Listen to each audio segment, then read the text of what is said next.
ஒரு 2 நாளைக்கு முன்னாடி மாண்புமிகு எதிர்க்கட்சி தலைவர் அண்ணன் எடப்பாடி பழனிசாமி அவர்கள் இங்கே மேடைக்கு வந்து 176வது தொகுதியாக சோழிங்கநல்லூர் தொகுதியில பேசினார்.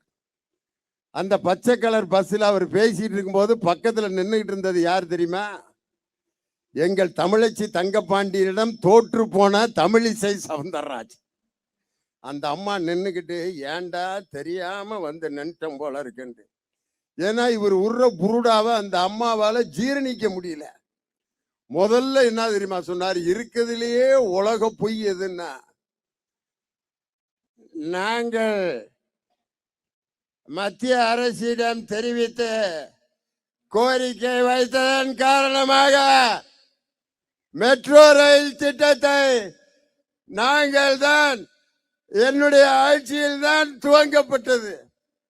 அட டுபாக்கூருக்கு பிறந்த டுபாக்கூரே, மெட்ரோ ரயில் திட்டத்தை துவக்கி வைத்து அது உருவாக வேண்டும் என்று திட்டமிட்டு உலக வங்கியிடம் கடன் பெறுவதற்கு எல்லா விதமான ஏற்பாடுகளையும் செய்து அந்த மெட்ரோ ரயில் திட்டத்திற்கு மிகப்பெரிய அச்சாணியிட்ட ஒரு தலைவர் இன்றைய திராவிட மாடல் முதலமைச்சர் நம் தமிழகத்தினுடைய முதல்வர் தளபதி மு.க. ஸ்டாலின். இது எப்படி இருக்குன்னா, ஒரு கணவன் மனைவிக்கு புள்ள பிறந்திருக்கு. அவன் என்ன சொல்லியிருக்கான்? இந்தடி எங்க தாத்தா பேரு சிவராம, என் மகனுக்கு சிவராமன் தான் பேர் வைக்கணும். மனைவி சொல்லியிருக்கான் எங்க தாத்தா பேரு கிருஷ்ணசாமி, என் பிள்ளைக்கு கிருஷ்ணசாமின்னு தான் பேர் வைக்கணும். சிவசாமி கிருஷ்ணசாமி இன்னும் 2 குரூப்பு கடையில சண்டை வந்து 1 மாசமா பேர் வைக்காமையே இருந்திருக்கான். வெட்டி பயலா படுத்து கிடந்திருக்கேன். பக்கத்து வீட்டுக்காரன் வந்திருக்கேன், ஏண்டா குழந்தைய பெத்து போட்டு பேர் வைக்காம இருக்கீங்க?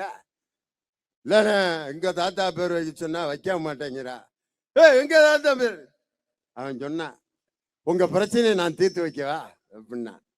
தீர்த்து வைனே, சிவராமகிருஷ்ணன் அப்படின்னு பேர் வைங்க, உன் பிரச்சனை தீர்ந்துரும் இருக்கான். ஆஹா, எங்க தாத்தா பேரு சிவசாமி, சிவா இருக்கு. அவங்க தாத்தா பேர் கிருஷ்ணசாமி, கிருஷ்ணன் இருக்கு. ரொம்ப நன்றியா என் குடும்ப பிரச்சனையை தீர்த்ததுக்கு அப்படின்னு சிவராமகிருஷ்ணன் பேர் வச்சு 6 மாசமா கூப்பிட்டு இருந்திருக்காங்க.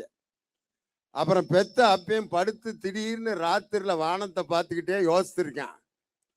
சிவசாமி எங்க தாத்தா பேரு, கிருஷ்ணசாமி அவங்க தாத்தா பேரு, இடையில ராமன் ஒரு பேரை சேர்த்திருக்கானே, அது யாரா தெரியாம வச்சு விட்டோம்னு அவன் பேர் வச்சவனை கூப்பிட்டு யாரா ராமன் கேட்டா அது எங்க தாத்தா பேருன்னு இருக்கான். நீ பெத்த பிள்ளைக்கு இன்னொருத்தன் தாத்தன் பேரை கொண்டு வந்து சொறி இருக்கானே. இதை விட கேவலம் எடப்பாடி பழனிசாமி மெட்ரோ ரயில் திட்டத்தை நாங்கள் தான் கொண்டு வந்தோம்னு சொல்றத இந்த மக்கள் நம்பாம அப்படியே கிளம்பி போயிட்டே இருந்தாங்க. அதை விட அவங்க பக்கத்துல டாக்டர் நின்றுட்டு இருந்ததுனால எனக்கு அவரை பார்க்கும்போது என்ன தெரிஞ்சுன்னா, முன்னையெல்லாம் வந்து ஊரா போய் லேயம் வைப்பாங்க. டாக்டருக்கு பார்த்துருக்கீங்களா? விளம்பரம் கொடுப்பாங்க. டாக்டர் விஜயம், தேதி 16, திண்டுக்கல் கோமத் லாட்ஜ், 6 முதல் 10 வரை டாக்டரை நீங்கள் நேரில் சந்திக்கலாம். அந்த விளம்பரத்துல மேல என்ன போட்டிருப்பாங்க தெரியுமா? அதே லேகியத்தை தான் நம்ம எடப்பாடி பழனிசாமி வித்தார். லேகியம் எப்படி விற்பாங்க பார்த்துருக்கீங்களா? நல்ல நல்ல வியாபாரிகள்லாம் அவன் பாட்டுக்கு கடையில் இது வந்து பேசிட்டு போவாங்க. அரிசி எவ்வளோனே? கிலோ 10 ரூபா. அண்ணே 8 ரூபாய்க்கு உண்ணே அப்படின்னு பேசிட்டு போவான். இந்த 5:30 6 மணிக்கு இருட்டுற நேரத்தில் ஒரு வண்டியில் ஒரு 20 பாட்டில் வச்சுக்கிட்டு, ஒரு பெட்ரோமாக்ஸ் லைட்டை வச்சுக்கிட்டு, ஒரு சின்ன மைக்கை வச்சுக்கிட்டு ஒருத்தன் விற்பான். பார்த்துருக்கீங்களா? நாகமலை தோகமலை நடுவருக்கு வீரமலை சுத்தி படர்ந்த மலை சூதாடு வைக்க மலை சித்தி மலை சிவன் மலை கொல்லி மலை கொடகு மலை, இந்த 10 மலையிலேயே தேடி கண்டுபிடிக்க முடியாத ஒரு மூலிகை எடுத்து உருவாக்கப்பட்ட லேகியா. ஒரு 50 பேர் சுத்தி நிக்கிறான். அண்ணே என்னமோ வித்துக்கிட்டு இருக்காரு. அதெல்லாம் விதல சுதல பாதாள இந்த 4 லோகத்திலையும் கண்டுபிடிக்க முடியாத ஒரு விதை எடுத்து அந்த விதையிலிருந்து சார் எடுத்து உருவாக்கப்பட்ட லேகியா. சில பேர் காலையில வாளியில தண்ணி எடுத்துக்கிட்டு போய் பாத்ரூம்ல சென்டர் பண்ணி உட்காருவான், முக்குவான், முனகுவான், திக்குவான், திணறுவான். மேட்ரு கீழே இறங்க முடியாம டமால் டுமால்னு சவுண்டு வந்துகிட்டு இருக்கான். மேட்ரு கீழே இறங்க முடியாம சிரமப்பட்டுக்கிட்டு இருப்பான். நம்ம லேகியத்தை காலையில ஒரு உருண்டை, மத்தியானம் ஒரு உருண்டை, ராத்திரி ஒரு உருண்டையை பிடிச்சி சாப்பிட்டு ஒரு செம்பு சுடுதண்ணியை குடிச்சான்னா சும்மா பாத்ரூம்ல உட்கார போறதுக்கு முன்னாடியே சும்மா பிரித்துன்னு நாட்டுக்கொட்டை செட்டியார் காசை கொட்டின மாதிரி சும்மா கல்ல கல்ல கல்ல கல்ல கல்ல கல்ல கல்ல கல்ல கல்ல கல்ல கல்ல அவனுக்கு கேட்கிறவனுக்கு போற மாதிரியே இருக்கான். சக்கரை தண்ணியை கலக்கி எப்படி லேகியம் வித்தாரோ அதே மாதிரிதான் எடப்பாடி பழனிசாமி பேச்சு முழுவதும் வெறும் அண்ட புழுகை மட்டுமே பேசி இந்த மக்களை ஏமாற்றி கொண்டிருக்கக்கூடிய அந்த எடப்பாடி பழனிசாமியினுடைய அவருக்கு பதில் சொல்வதற்கு இவ்வளவு பெரிய கூட்டம். நம்ம மாவட்ட செயலாளர் சுகாதாரத்துறை அமைச்சர் சொன்னார், நீங்க இடையில எந்திரிச்சு போனீங்கன்னா உங்களை கல்லால் அடிப்போம்னார். அவர் எந்த கல்லால் அடிப்போம் என்று சொன்னார் என்றால், உங்களை அன்பு கல்லால் அடிப்போம், கருணை கல்லால் அடிப்போம். காரணம், காலையில் தன்னை பார்க்க வரும் தொண்டர்களிடம் 5 மணி நேரம் நின்று கொண்டே தொண்டர்களை சந்திக்கின்ற ஒரு அற்புதமான தொண்டர்களின் பாதுகாவலர் உங்களை போய் கல்லால் அடிப்பாரா? அன்பு கல்லாலும் கருணை கல்லாலும் பாசக்கல்லாலும் அடிப்பாரே ஒழிய எழுந்து போவர்களை கல்லால் அடித்து அமர வைக்கின்ற கூட்டம் திராவிட முன்னேற்ற கழகத்தின் கூட்டம் அல்ல. இன்னைக்கு நான் வர்றப்ப இன்னும் 2 பேர் பார்க்கலாம், ஏன்டா எல்லாரும் கைதட்ட மாட்டேங்கிறாங்கன்னு யோசிச்சேன்.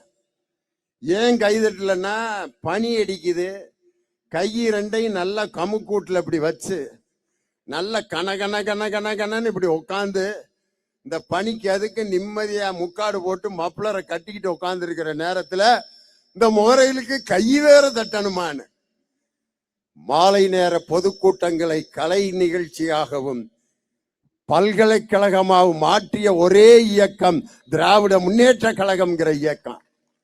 அதனால நம்ம கூட்டத்துக்கு வர்றவங்க மிகப்பெரிய ரசிகர்களா இருப்பாங்க. நான் ஒரு மேடையில போய் பாட்டு பாடிக்கிட்டு இருக்கேன், கூட்டமே அப்படி ரசிச்சுக்கிட்டு இருந்துச்சு. முன்னால ஒருத்தர் உட்கார்ந்து தலைய ஆட்டுறாரு, அப்படி ஆட்டி ரசிக்கிறார். மதுரை அரசாலும் மீனாட்சி அப்படின்னு. ஆஹா, சரி, ஒருவேளை பக்தி பாட்டுக்கு மட்டும்தான் ரசிப்பார் போல இருக்கு, வேற பாட்டு பாடலாம்டான்னு பள்ளிக்கட்டு சபரிமலைக்கு கல்லும் முள்ளும் காலுக்கு மெத்தை அதுக்கும் தலையாட்டினார். சரி, ஒருவேளை ஐயப்ப பக்தரா இருப்பாரோ, வேற மதத்து பாட்டு பாடுவோம்டான்னு இறைவனிடம் கையேந்துங்கள் அவன் இல்லை என்று சொல்லுவதில்லை அதுக்கும் தலையாட்டினார். சரி, கிறிஸ்தவ பாட்டு ஒன்ன போட்டு விடுவான், சந்தோஷம் பொங்குதே சந்தோஷம் பொங்குதே சந்தோஷம் என்னில் பொங்குதே அதுக்கும் தலையாட்டிக்கிட்டே இருந்தார். மீட்டிங் முடிஞ்சு கச்சேரிலாம் முடிஞ்சு இறங்கி நடந்து போயிட்டு இருக்கேன், அப்பயும் தலையாட்டிக்கிட்டே இருந்தார். ஆஹா, அற்புதமான ரசிகரா இருக்கார் ஐயா. கச்சேரி முடிஞ்ச பிறகு பாடின பாட்டை நினைச்சு தலையாட்டுறாருன்னு பார்த்து போய் அவரை கேட்டேன், என்னன்னே நிகழ்ச்சி முடிஞ்ச பிறகு தலையாட்டிக்கிட்டு இருக்கீங்க? அதுக்கு அவர் சொன்னாரு, எனக்கு பிறந்ததுல இருந்தே தலையாட்டிக்கிட்டு இருக்கேன் ராஜா, எனக்கு நரம்பு தளர்ச்சி. நான் மண்டையாட்டுறத பார்த்துட்டு நீ விடிய விடிய பாடிக்கிட்டு இருந்திய, உன்னைய மாதிரி ஒரு கேனப்பேல யாருமே பார்த்தது இல்லைன்னு. எடப்பாடி பழனிசாமி கூட்டத்தில் சில பேர் இந்த பிடிபிடி பார்த்துருக்கீங்களா?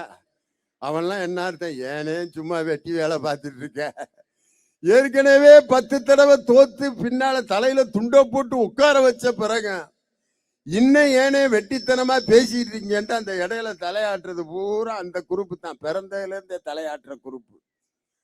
எதுக்காக இவ்வளவு அவசரமா ஒரு பொதுக்குழுவை கூட்டினார்னா, அவங்க கட்சிக்காரங்களுக்கே அவர் யாருன்னு மறந்து போச்சு. யாரா எடப்பாடி மறந்துருச்சுடா, ஒரு பொதுக்குழுவை கூட்டி சோத்தை போட்டு திருப்பி நான் தான் எடப்பாடின்னு காட்டிடுவோம்டான்னு. அங்க பேசின நம்ம முன்னாள் சட்டத்துறை அமைச்சர் சண்முகம் பேசுறாரு,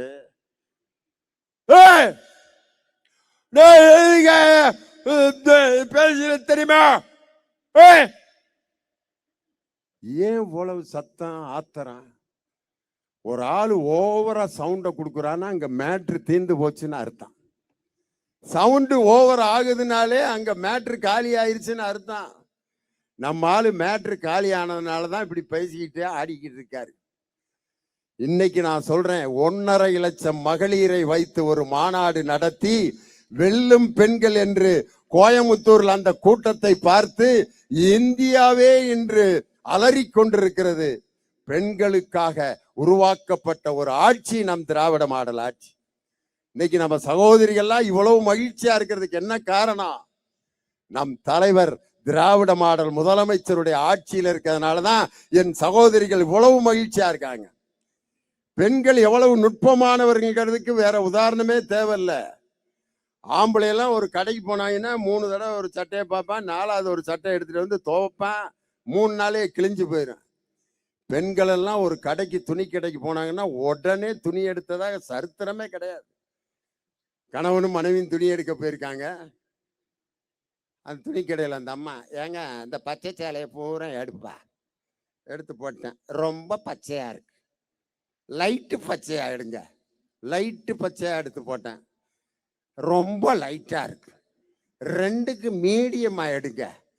அந்த எடுத்து போட்டாலும் இம்புடுத்தாம மொத்த பச்சை சீலைய அப்படின்ட்டு இப்படியே பார்த்தோன்னா பக்கத்துல இருந்த வீட்டுக்காரரு, எடுத்துட்டு வாடி எதையாவது, போய் வெளியே இல்லையா, நாங்க மெதுவாக தான் எடுத்துட்டு வருவோம் அப்படின்ட்டு வெளியே போய் அவன் தம்மை பற்ற வச்சுக்கிட்டு எப்போ வரப்போகுதோ வெளியில வந்துச்சு, எடுத்துட்டியாடி, ஒன்றும் சரியில்லை, வாங்க அடுத்த கடைக்கு போலாம். ஆமா இவ்வளோ நேரம் இன்னும் எடுக்கலையா அப்படின்ட்டு அடுத்த கடையில போய் ஒரு சேலை எடுத்துருச்சு. பேசாம பிள்ளை கொடுத்துட்டு வர வேண்டியதானே ஆம்பளை. இந்த சேலை உனக்கு அவ்வளவு நல்லா இருக்காது, அந்த 3வது வரிசையில இருக்க 4வது சேலை தான் உனக்கு நல்லா இருக்கு. அந்த அம்மா, இதை எடுக்காட்டி என் மனசு வேதனைப்படும், அதை எடுக்காட்டி உங்க மனசு வேதனைப்படும், 2யும் எடுத்துக்கிறட்டா. கொண்டு வந்த காசை பூரா கொடுத்துட்டேன். பயலுகள்லாம், அப்பா எங்களுக்கு வெளியில ரோட்ல கடை போட்டிருப்பாங்கடா, அங்கதான் ஆம்பளைகளுக்கெல்லாம் விற்பாங்கன்னு. ஒரு சேலைக்கு கூட கணவனை நம்பி இருந்த அந்த பெண்கள் சமுதாயத்தை இன்று பொருளாதாரத்தில் உரிமை தொகை கொடுத்து சொந்த காலில் நிற்க வைத்த தலைவர் நம் தமிழகத்தினுடைய முதலமைச்சர். ஒரு பையன் அவங்க அம்மாட்ட சொல்றான், மா நான் தான் மாசம் 25,000 ரூபாய் சம்பாதிக்கிறேன்ல, எதுக்கு நீ உரிமை தொகைக்கு போய் அப்ளிகேஷன் கொடுக்குற? அப்ப அந்த அம்மா சொல்லுச்சு, டேய் இந்தரா, அது ஓன் காசுரா, இது ஏன் காசுரா. இதுல எவ்வளவு அர்த்தம் இருக்கு தெரியுமா? அது ஓன் காசு, நாளைக்கு உன்னை யாராவது கட்டிட்டு வந்துட்டான்னா அவ வாங்கிட்டு போயிருவா. இது ஏன் காசுரா, தாயும் பிள்ளை ஆனாலும் வாயும் வயிறு வேறடா. இந்த மகன் கொடுக்கிற காசு எனக்கு கிடைக்குமோ கிடைக்காதோ, என் மகன் ஸ்டாலின் கொடுக்கிற காசு மாசம் மாசம் எனக்கு அக்கௌண்ட்ல வருதுடா அப்படின்ட்டு அந்த வயசான தாய் சொன்ன அந்த வாக்கியத்துல எவ்வளவு நம்பிக்கை இருக்கியா? ஒரு அம்மா, ஒரே பொம்பளை பிள்ளையா பிறந்த அம்மா தன்னுடைய அப்பாவுக்கு சுகம் இல்லைங்கிறத பார்க்க உடனே போக முடியுதா? வீட்டுக்கார்ட்ட தான் பஸ்ஸு காசு கேட்க வேண்டியிருந்துச்சு. வீட்டுக்கார்ட்ட தான் ஒரு 100 ரூபாயை வாங்கி அப்பாவுக்கு ஹார்லிக்ஸ் பாட்டில் ஆரஞ்சு பழம் வாங்கி கொடுக்க வேண்டியிருந்துச்சு. ஆனா இன்னைக்கு வீட்டுக்காரரை பார்த்து அந்த அம்மா சொல்லுது, ஐயா எங்க அப்பாவை போய் நான் பார்த்துட்டு வந்துடுறேன், சோத்தை பார்த்துட்டு பிள்ளைகளுக்கெல்லாம் சோத்தை போட்டு கொடுத்துட்டு வையே வரட்டா அப்படி. பஸ்ஸுக்கு என்ன செய்வ? எங்க அண்ணன் ஸ்டாலின் விடியல் பயணம் பஸ் விட்டுருக்காரு, அதுல போய் நான் எங்க அப்பாவை பார்த்துக்கிருவேன். உங்க அப்பாவுக்கு மருந்து வாங்கி கொடுக்க காசு மாசம் 1000 ரூபாய் உரிமை தொகை போடுறாரு, அதை வச்சு நான் எங்க அப்பாவுக்கு நான் வாங்கி கொடுப்பேன்னு சொல்லி ஒரு பெண்ணை பொருளாதாரத்தில் நிற்க வைத்த ஆட்சி திராவிட மாடல் ஆட்சி. அது மட்டுமா, இன்னைக்கு ஒரு பெண்ணுக்கு மிகப்பெரிய சிறப்புன்னா எது? அழகு. அழகா இருக்குன்னு சொன்னாலே அவ்வளவு சந்தோஷப்படுவாங்க. நீ ரொம்ப அழகா அப்படி சொல்லலாம் அப்படின்ட்டு உடனே அந்த அழகுங்கிறது அவங்களுக்கு அவ்வளவு. அந்த அழகுபடுத்துறதுக்கு அழகு நிலையம், ஓகாகா ஐப்ரோ த்ரெட்டிங், என்னென்னமோ அழகு. அழகு என்பது ஒரு பெண்ணுக்கு மிகப்பெரிய மகிழ்ச்சி தரக்கூடிய விஷயம்தான். அதற்கு அடுத்து பெண்கள் ரொம்ப மகிழ்ச்சியா இருக்கிறது கழுத்துல போட்டிருக்கிற நகை. ஆனால் அந்த அழகு உங்களுக்கு நிரந்தரமா? எவ்வளவு நாளைக்கு இருக்கும்? நான்லாம் எங்க ஊர்ல இருந்தப்ப எங்க வீட்டுக்கு பக்கத்துல ஒரு அழகான பொண்ணு, அந்த பிள்ளை பின்னாடி தான் நாங்க எல்லாம் சைக்கிள் எடுத்துட்டு போவோம். அங்க ஒரு அம்மா, நீ ஏன் இப்படித்தானா அப்படிங்குது. எல்லாரும் தான் சைக்கிள் எடுத்துட்டு சும்மா போவோம் பின்னால, அவ்வளவுதான். ஆனா அந்த பொண்ணை ஒரு 10 நாளைக்கு முன்னாடி திண்டுக்கல்ல போய் பார்க்கிறேன். பயிலுக்கு பூரா பின்னாடியே போன அந்த அழகான அந்த பொண்ணு தலையெல்லாம் நரைச்சு போய் சொட்டை விழுந்து போய் பல்லு போய் இப்படியே உட்காந்துருந்துச்சு. நீ யாருப்பா, மறந்துட்டியாடா லியோனி? நான் தாண்டா லூர்து மேரி அப்படின்னு. லூர்து மேரியா? என்ன இப்படி போயிட்டா? ஆமா, பின்ன அப்படியேவா இருப்பாங்க, நீயும் தான் கிழவனா, சொட்டையெல்லாம் வந்துருச்சு உனக்கு, டை போட்டு ஏமாத்திக்கிட்டு இருக்க அப்படின்னுச்சு. அழகு ஒரு பெண்ணுக்கு நிரந்தரம் அல்ல, அது என்னைக்கு இருந்தாலும் வீணா போயிடும். கழுத்திலே போட்டிருக்கக்கூடிய நகை ஒரு பெண்ணுக்கு அதுவே பகையாயிரும். கவரிங் போட்டிருக்க ஒரு அம்மா அது பாட்டுக்கு பஸ்ல நிம்மதியா உட்காந்து போயிட்டு இருக்கு. ஆனா ஒரு 2 பவுன் நகை போட்டிருக்க அம்மா பக்கத்துல உட்காந்துருக்கவன்லாம் திருடை மாதிரியே தெரியுது. அதுக்கு என்ன ஒத்து பார்த்துக்கிட்டே இருக்கேன், இவன் அத்துருவானோ. கண்டக்டர் வந்து எங்க போகணுமான்னு கேட்கிறேன். நான் எங்க போனா உனக்கு என்ன அப்படிங்கிறேன். கண்டக்டரே திருடை மாதிரி தெரியுது, அந்த 2 பவுன் நகை கழுத்துல இருக்கிறது. ஒரு பெண்ணுக்கு தங்க நகையும் தேவை, அழகும் தேவை. அதை விட மிகப்பெரிய உயர்ந்த சொத்து எது தெரியுமா? ஒரு பெண்ணுக்கு கொடுக்கப்படுகின்ற கல்விதான் மிகப்பெரிய சொத்து.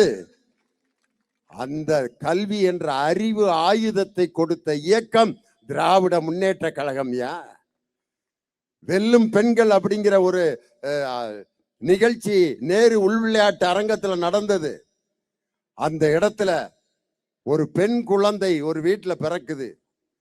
ஆனா ஆம்பளை பிள்ளை தான் பிறக்கணும்னு அவ்வளவு ஆசைப்பட்டான் அந்த ஆளு. ஏன்னா ஆம்பளை பிள்ளை பெத்தா அவ்வளவு சந்தோஷப்படுவாங்க. பையனை பெத்துட்டான், சிங்க குட்டிய பெத்துட்டான். ஆம்பளை பிள்ளை பெத்த அந்த அம்மாவை சிங்க குட்டிய பெத்திருக்கா அப்படி. பொம்பளை பிள்ளை பெத்தா டாக்டரே திட்டுறான், ஏயா இப்படி அநியாயம் பண்ற அப்படிங்கிறான். பிரசவம் பார்த்த டாக்டர், நீ அநியாயம் பண்ணிட்டு என்ன போய் அநியாயம் பண்றாங்க. அப்பவே சொன்னாங்க, இந்த ஆஸ்பத்திரியில சேர்த்தாலே பொம்பளை பிள்ளை தான் பிறக்கும்னு. பொம்பளை பிள்ளை பிறந்தா வேதனைப்பட்டுக்கிட்டு இருந்த சமுதாயத்துல ஒரு வீட்டுல ஒரு பெண் குழந்தை பிறக்குது. அந்த குழந்தை 3 வருஷமா பேசவும் இல்லை, காதும் கேட்கல. அந்த குழந்தைய அந்த அப்பா படிக்க வச்சு +2 வரைக்கும் படிக்க வச்சு அந்த குழந்தையை புதுமை பெண் திட்டத்தின் மூலம் கல்லூரிக்கு அந்த பெண்ணை சேர்த்து அந்த பெண் பேட்மிண்டன் விளையாடுற திறமைய நமது விளையாட்டுத்துறை அமைச்சர் உதயநிதி ஸ்டாலின் அவர்களிடம் அந்த பெண்ணை காண்பித்து அந்த பெண்ணுக்கு சிறப்பான கோச்சிங் கொடுத்து பேட்மிண்டன்ல மிகப்பெரிய வீராங்கனையாகி ஒலிம்பிக்ல 3 தங்க பதக்கங்களை அந்த காது கேளாத வாய் பேசாத பெண் ஜெர்லின் என்ற பெண் அந்த 3 தங்க பதக்கங்களை வாங்கியிருக்காங்கன்னு சொல்லி அந்த அப்பா தன் மகளை பார்த்துட்டு கண்ணீர் விட்டு அழுதார். முதல்வரிலிருந்து அந்த கூட்டத்தில் இருந்த அனைவரும் கண்ணீர் விட்டனர். ஆனா அந்த குழந்தைக்கு கைதட்டுற அந்த ஒலியை கேட்க முடியல அந்த பாப்பாக்கு. உடனே அந்த நிகழ்ச்சி நடத்துறவங்க கையை எல்லாரும் இப்படி ஆட்டி அந்த பாப்பாவுக்கு வாழ்த்து தெரிவிங்கன்ட்டு வாய் பேச முடியாத காது கேளாத ஒரு பெண் குழந்தையை படிக்க வைத்து அவளுடைய திறமையை வெளியே கொண்டு வந்தது போல பல ஆயிரக்கணக்கான பெண்கள் இதுவரை கல்லூரியில் 7 லட்சம் பெண்கள் புதுமை பெண் திட்டத்தின் மூலம் அதிகமாக சேர்ந்திருக்கிறார்கள் என்று நம் முதலமைச்சர் நேற்று அறிவித்தார். இன்னைக்கு எடப்பாடி பழனிசாமி அந்த மாதிரி ஒரு திட்டத்தை வரிசையா இதுல சொல்றாரு. ஸ்டாலின் அவர்கள் என்னிடம் சவால் விட்டார், நான் சவால் விடவா அப்படின்னாரு. சரி, ஏதோ பயங்கரமான இவர் 4.5 வருஷம் செஞ்ச திட்டத்தை பூரா சொல்ல போறாராக்குன்னு பார்த்தா, அம்மா மினி கிளினிக், அம்மா மினி கிளினிக் 2000 கிளினிக் ஆரம்பிச்சான். நாங்கள் ஆட்சிக்கு வந்தால் 5000 கிளினிக் கொண்டு வருவான். ஐயா, பேப்பரை படிங்கய்யா முதல்ல. டெய்லி பேப்பர்ல அவர் எதை பார்க்கிறாருன்னா, ஒன்னு லேயத்தை பார்ப்பாருன்னு நினைக்கிறேன், இல்லாட்டி யாராவது ஆக்சிடென்ட் ஆகி செத்துருந்தான்னா இந்த விபத்தில் 2 பேர் செத்து போனார்கள், இதுக்கு ஸ்டாலின் தான் காரணம் அப்படின்னு மேடையில பேசுறதுக்கு விபத்து, கற்பழிப்பு, கணவன் மனைவி கொலை இதையா பார்த்துட்டு மற்ற செய்திகளை படிக்கிறது இல்ல. இன்னைக்கு நான் சொல்றேன், இந்தியாவிலேயே மருத்துவ துறையிலே நம்பர் 1 துறை என்பது நமது தமிழகத்தினுடைய மருத்துவத்துறை. இந்தியாவில் மட்டும் இல்ல, மக்களை தேடி மருத்துவம் என்ற அந்த திட்டத்தின் மூலம் ஐநா சபையினுடைய விருதை பெற்றிருக்கக்கூடிய நாடு நம் தமிழ்நாடு. உலகமே பாராட்டுகின்ற மருத்துவத்துறை நம்ம துறை. ஆனா எடப்பாடி பழனிசாமி அம்மா மினி கிளினிக் அப்படின்னு ஒரு கிளினிக்க சொல்றார். இன்னொன்னு சொன்னாரு பாருங்க, ஐயோ ஐயோ, உயர்கல்வியில நாங்க 52% அதிகமா இருந்த, எங்கேயும் அந்த புள்ளி விவரத்தை எடுத்தாருன்னே தெரியல.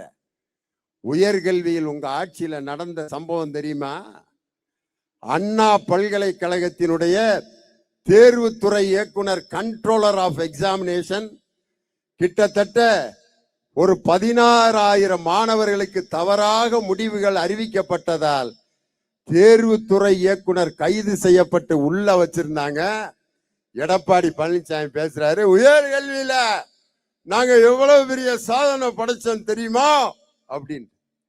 இப்படி லேகியத்தை விற்று கொண்டு, வெற்று கூச்சல் போட்டுக்கொண்டு, பொய்யையும் புரட்டையும் என்று சொல்லிக் கொண்டிருக்கக்கூடிய அந்த எடப்பாடி பழனிசாமிக்கு நம் தமிழக முதல்வர் காட்டுகின்ற ஆட்சி. அப்புறம் இன்னொன்னு சொல்றாரு, ஒவ்வொரு மாவட்டத்திலும் அன்னை தெரசா பெயரில முதியோர் இல்லம் அமைத்தோம். என் தலைவர் ஒவ்வொரு மாவட்டத்திலும் அன்பு சோலை என்று அனைத்து முதியோர்களுக்கு முதியோர் இல்லம் அமைச்சு முடிச்சுட்டாரியா? எங்க அம்மாவினுடைய ஆட்சியில அப்படிங்கிறார்.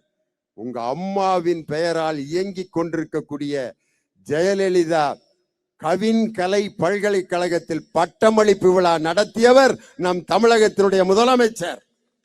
அதுல நடிகர் சிவகுமாருக்கும் பி சுசீலா அம்மாவுக்கும் அதுல டாக்டர் பட்டம் கொடுத்து அந்த ஜெயலலிதா அம்மையார் பெயரில் இருக்கக்கூடிய பல்கலைக்கழகத்திற்கு 3 கோடி ரூபாய் நிதி ஒதுக்கியவர் உங்க அம்மா பேர்ல இருக்க பல்கலைக்கழகத்தில். இதெல்லாம் எடப்பாடி பழனிசாமி பேப்பரை படிச்சு தெரிஞ்சுக்கணும். இன்னொரு செய்தி தெரியுமா? அத பேப்பர்ல அவர் படிச்சிருப்பாரு. சட்டமன்றத்தில நமது பொதுப்பணித்துறை அமைச்சர் கேட்கிறாரு, சட்டமன்றத்துல நம்ம தலைவர்கிட்ட கேட்கணும்னு நினைச்சா, ஆனா அவர் தலைவர்கிட்ட கேட்டார், ஜெயலலிதா அம்மையாருக்கு நினைவிடம் கட்டுவதற்கு அன்று பொதுப்பணித்துறை அந்த என்ஜினியருக்கு 6 கோடி ரூபாய் பாக்கி வச்சுட்டாரு எடப்பாடி பழனிசாமி. யாரோட நினைவிடம் கட்டுறதுக்கு? மாண்புமிகு அம்மா, மாண்புமிகு அம்மா அவர்கள், மாண்புமிகு அம்மா அவர்கள், மாண்புமிகு அம்மா அவர்கள் மூச்சுக்கு முன்னோடு தடவை அம்மா அம்மாங்கிறாரு. அந்த அம்மாவினுடைய நினைவிடம் கட்டக்கூடிய அந்த இன்ஜினியருக்கு பாக்கி தொகை 6 கோடி ரூபாய். நமது பொதுப்பணித்துறை அமைச்சர் கேட்கிறாரு முதலமைச்சர்கிட்ட, இந்த 6 கோடியை கொடுத்துடலாமான்னு. இதை என்கிட்ட நீங்க கேட்கணும்னு அவசியமே இல்லை. நேரடியா அந்த அம்மாவினுடைய நினைவிடம் கட்டி அந்த பாக்கி தொகையை உடனடியாக அந்த இன்ஜினியருக்கு கொடுங்கன்ட்டு உங்க அம்மாவினுடைய நினைவிடம் கட்டுறதற்கு நிலுவைத் தொகை கொடுத்து அதையும் பாக்கி கொடுத்தவர் நம்ம தலைவர், திராவிட மாடல் முதலமைச்சர். கேரளாவில் வைக்கம் போராட்டத்தினுடைய அந்த நினைவிடம் அமைக்கப்பட்டது. அதுல தந்தை பெரியாருடன் எந்தெந்த முதலமைச்சர்கள் இருக்கிறார்களோ அவருடைய புகைப்படமும் இடம்பெற்றிருந்தது. பெரியாரும் பக்தவச்சலமும், பெரியாரும் காமராஜரும், பெரியாரும் கலைஞரும், பெரியாரும் அண்ணாவும், பெரியாரும் எம்ஜிஆரும். ஆனால் பெரியாரும் ஜெயலலிதா அம்மாவும் இருக்கக்கூடிய புகைப்படம் அதுல இல்ல. என் தலைவர் அதை பார்த்துட்டு, அவங்க எனக்கு முதலமைச்சரா இருந்தவங்க, இன்னொரு மாநிலத்தில் நமது முதலமைச்சரை நாம் களங்கப்படுத்த கூடாது என்று சொல்லி பெரியாரும் ஜெயலலிதா அம்மாவும் இருக்கிற அந்த புகைப்படத்தை தேடி பிடித்து கேரளாவில் இருக்கக்கூடிய வைக்கம் மணிமண்டபத்தில் உங்க அம்மாவுடைய புகைப்படத்தை இடம்பெற செய்தவர் நம் தமிழகத்தினுடைய முதலமைச்சர். இதெல்லாம் எடப்பாடி பழனிசாமி பேப்பரை படிச்சு வாசிக்கணும். அவர் எப்படி முதலமைச்சர் ஆனார் அப்படிங்கிறது ஒரு வரலாற்று சிறப்பு மிக்க. அடாடா, ஒவ்வொருத்தரும் ஒவ்வொரு மாநிலத்திலையும் பல மெத்தட்ல முதலமைச்சர் ஆயிருப்பாங்க. ஆனா நம்ம அண்ணே இருக்காரு, அடாடாடாடா, அந்த மெத்தட உலகத்துல யாருமே பின்பற்ற முடியாதியா. யாரு? அம்மா தியாக தலைவி சின்னம்மா, எங்க திண்டுக்கல் சீனிவாசன், ஓ பன்னீர்செல்வம் வரிசையா உட்கார்ந்துருக்காங்க. அண்ணே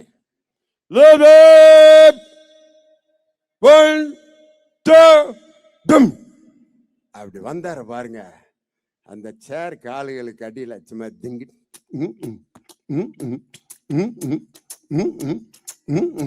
அப்படி ஊர்ந்து வந்து வந்து வந்து அந்த காலை ஊந்து வர்றப்ப எங்க திண்டுக்கல் சீனிவாசன் நம்ம வேட்டிக்குள்ளதான் ஏதோ கிளம்பி போயிருச்சு போல இருக்குன்ட்டு அப்படின்னாரு.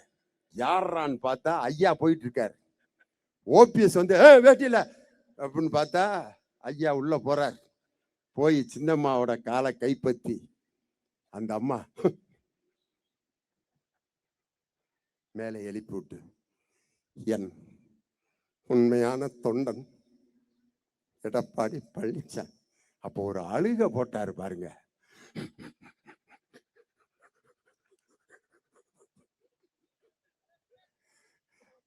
இந்த அழுகைக்கு என்ன அர்த்தம் தெரியுமா? விரைவில் தமிழ்நாட்டையே நான் அழுக வைக்க போறேன் அப்படிங்கிறதுக்காக போடப்பட்ட அழுகை தான். உண்மையிலே நரேந்திர மோடி தான் மிகப்பெரிய நடிகர் என்று பார்த்தோம். அந்த நரேந்திர மோடி அவர்களை எல்லாம் விஞ்சிய ஒரு அற்புதமான நடிகன் யாருன்னா நமது பாம்பாட்டி பழனிசாமி தான். அவர் பேசுகிறார் நம் தமிழக முதலமைச்சர் அவர்களை பற்றி, அவருடைய ஆட்சியை வேட்டுக்கு அனுப்புவோம்னு.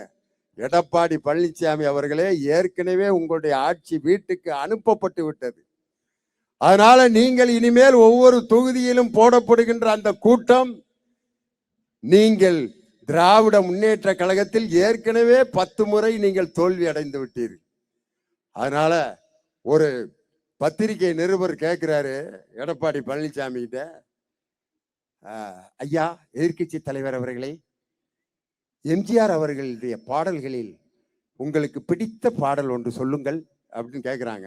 அவர், எம்ஜிஆருடைய பாட்டுலங்க எனக்கு நிறைய பிடிக்குங்க, ஏதாவது ஒன்று சொல்லுங்க. அது நிறைய பிடிக்குங்க, ஏதாவது ஒன்று சொல்லுங்க. திருப்பி திருப்பி கேட்குறாங்க. இருக்க நிறையா, ஒன்று கூட ஞாபகம் இல்லை. அதுதான் உண்மை. உங்களுடைய அம்மாவினுடைய பாடல்ல ஒன்று ஏதாவது சொல்லுங்க. அதுக்கு அம்மா நிறையா பாடியிருக்காங்க, அதில் ஏதாவது ஒன்று சொல்லுங்க. நிறையா நல்ல பாட்டெலாம் இருக்கு, நிறையா இருக்கு, கடைசி வரைக்கும் சொல்ல அந்த அம்மா. அப்போ நான் கிளம்பட்டுமையா, உன்னையும் போய் நான் பேட்டி எடுக்க வந்தேன் பாருங்க.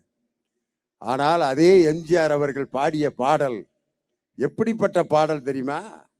இன்னைக்கு திராவிட முன்னேற்ற கழகத்தினுடைய அந்த சின்னத்தினுடைய பாடல், அவர் பாடிய அந்த பாடல் பார்த்தீங்கன்னா, 1000 கைகள் மறைத்து நின்றாலும் ஆதவன் மறைவதில்லை, ஆணைகளிட்டே யார் தடுத்தாலும் அலைகடல் ஓய்வதில்லை, ஆடிவா ஆடிவா ஆடிவா. சூரியன் ஒரு மதத்திற்காக மட்டும் உதிப்பதில்லை, சூரியன் ஒரு ஜாதிக்காக மட்டும் உதிப்பதில்லை, எல்லோருக்காக உதிப்பது நம் உதய சூரியன் தான். அதனாலதான் நாகூர் அனிஃபா பாடினார், ஓடி வருகிறான் உதய சூரியன், உள்ளமெல்லாம் இங்கு பொங்கி மகிழவே ஓடி வருகிறான் உதய சூரியன். நிறைவாக நான் ஒரு செய்தி சொல்றேன். இந்த கூட்டத்தில் அமர்ந்திருப்பவர்கள் எல்லோரும் ஒவ்வொரு ஜாதி ஒவ்வொரு மதத்தை சேர்ந்தவங்க உட்கார்ந்து இருக்கிறீங்க. நெஞ்சில சிலுவை போட்டு கிறிஸ்தவர் உட்கார்ந்து இருக்காரு, ஐயப்பன் கோயிலுக்கு மாலை போட்டு ஒரு இந்து சகோதரர் உட்கார்ந்து இருக்கார், தலையில குல்லா அணிந்து நமது இஸ்லாமிய சகோதரர் உட்கார்ந்து இருக்கார். 3 பேரும் பக்கத்தில் எந்த மதம் அமர்ந்திருக்கிறது என்ற வேறுபாட்டோடு உட்கார்ந்து இருக்கிறீர்களா? எல்லோரையும் தமிழர்கள் என்று ஒன்றுபடுத்திய ஒரே இயக்கம் திராவிட முன்னேற்ற கழகம் தான். இன்னைக்கு அது மட்டும் இல்ல, பச்சை கொடியை தூக்குகின்ற இஸ்லாமியர்களே, உங்கள் உடலில் பச்சை ரத்தம் ஓடுவதில்லை. வெள்ளை கொடி தூக்குகின்ற கிறிஸ்தவர்களே, உங்கள் உடலில் வெள்ளை ரத்தம் ஓடுவதில்லை. காவி கொடியை தூக்குகின்ற இந்துக்களே, உங்கள் உடலில் காவி ரத்தம் ஓடுவதில்லை. உங்கள் அனைவருடைய உடலிலும் ஓடுகின்ற ரத்தம் சிவப்பு ரத்தம் தான். யாரு மேல கீறினாலும் ரத்தம் ஒண்ணுதான்.